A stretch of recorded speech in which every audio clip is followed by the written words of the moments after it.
Pipetting is a basic lab skill that we use every day. Knowing how to properly use a pipette is important for maximizing precision and minimizing contamination and protocol error. First, determine which pipette you need. Different pipettes work with different volumes. We need to dispense 100 microliters, so let's use this one that's labeled 20 to 200.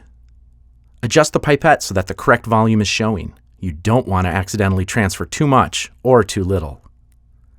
Next, install the correct tip on the end of the pipette. These are usually color-coded, but in case they aren't, just be sure that the tip fits perfectly. Before lowering the pipette tip into the liquid, press down on the plunger on the end of the pipette. Stop when you feel resistance. Lower the pipette tip into your stock container. Try to keep the tip just below the surface of the liquid so that excess liquid doesn't coat the sides of the pipette tip.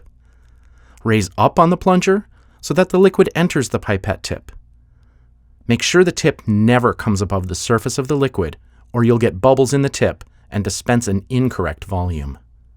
Now, grab the container you're dispensing into.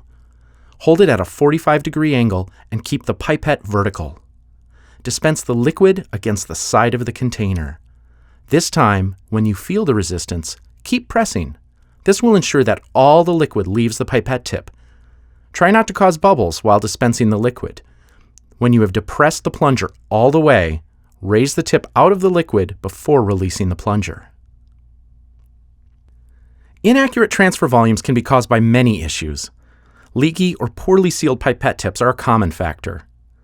Reusing tips is known to reduce accuracy, and failing to dispense against the wall of the container can cause drops to remain stuck to the tip and not be dispensed properly. To test the accuracy of your pipettes and your technique, try dispensing several 100 microliter drops of water onto your scale. Each one should be precisely 100 milligrams.